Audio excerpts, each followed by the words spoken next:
తెలంగాణ జాగృతి steering committee అధ్యక్షులు మనతో ఇస్మాయిల్ గారు ఉన్నారు. సార్ చెప్పండి, ఈ ఇష్యూ గురించి మీ పోరాటం ఎంతవరకు, అసలు ఎలాంటి డిమాండ్స్ మీరు ప్రభుత్వాన్ని చేస్తున్నారు?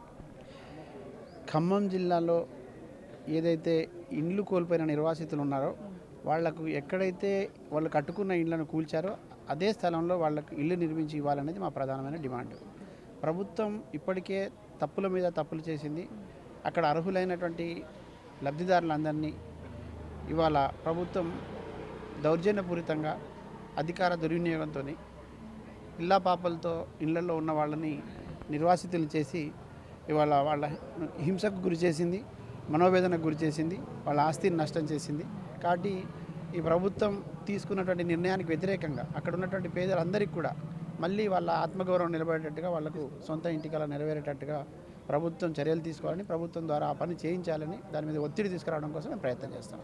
సార్, అసలు ఇలాంటి ఒక దుశ్చర్య చేసిందే ప్రభుత్వం. మరి అలాంటి ప్రభుత్వం మీ డిమాండ్లను ఎలా నెరవేరుస్తుంది అని మీరు అనుకుంటున్నారు?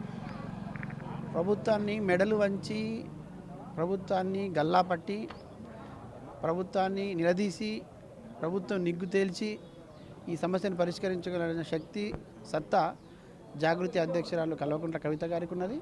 జాగృతి అధ్యక్షురాలు కల్వకుంట్ల కవిత గారి సమూహానికి ఉన్నది. మరీ ముఖ్యంగా పేదలుగా ఉన్న వాళ్ళతో పెట్టుకుంటే ఆ పేదల ఆగ్రహానికి గురైతే ఆ ఆగ్రహంలో ఎంత దూరమైనా ఇటువంటి అధికార దర్పంతో ఊగే వాళ్ళు కొట్టుకుపోతారనేటువంటి విషయాలు చాలా రుజువైనాయి. మరొకసారి ఈసారి కూడా ఇప్పుడు మేము చేసిన పోరాటం నిన్న యావత్ దేశమంతా చూసింది. 2 తెలుగు రాష్ట్రాల్లో ఒక చరిత్రాత్మకమైన పోరాటం ఇది. ప్రజలు తిరగబడితే ప్రభుత్వాన్ని ఎట్లా వణికిస్తారనడానికి కూడా కవితక్క నిన్న ఒక శాంపిల్ చూపించినారు ఖమ్మంలో.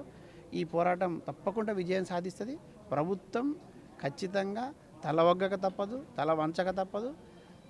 ప్రజల డిమాండ్ను చచ్చినట్టుగా పరిష్కరించాల్సి వస్తుంది. ఒకవేళ పరిష్కరించకపోతే ఆ ప్రజాగ్రహంలో ఈ ప్రభుత్వం కొట్టుకుపోతుంది. మరి అంటే ఇంతవరకు లేని ఇష్యూ ఇప్పుడే ఎందుకు వచ్చిందంటారు? అంటే సడన్గా భూమి ధరలు పెరిగి రెక్కలు వచ్చాయని ప్రభుత్వంకి తెలియడం వల్ల అది ప్రభుత్వం స్వాధీనం చేసుకోవడానికి అనుకుంటున్నారా, లేకపోతే ఎవరికైనా పెద్దలకు అప్పగించడానికని అనుకుంటున్నారా? భూమికి రెక్కలు రావడము, లేదంటే భూమి ధరలు పెరగడం ఒక ఎత్తు అయితే, అహంకారం పెరిగింది. మంత్రులకు అహంకారం పెరిగింది, ప్రభుత్వానికి అహంకారం పెరిగింది. కన్ను మిన్ను కానకుండా ఉంది ఇప్పుడు ఈ ప్రభుత్వం. ఎందుకంటే ఓట్లు వేసారు, ఇక మేము గెలిచాం, మాకు మంత్రి పదవులు వచ్చాయి, మా చేతిలో అధికారం ఉంది అనేటువంటి విర్రవీగతనం ఒకటి కనపడతా ఉన్నది. మళ్ళీ ఓట్లు అక్కర్లేదనే పరిస్థితి వాళ్ళు ఈ చర్య ద్వారా వాళ్ళు రుజువు చేసుకున్నారు.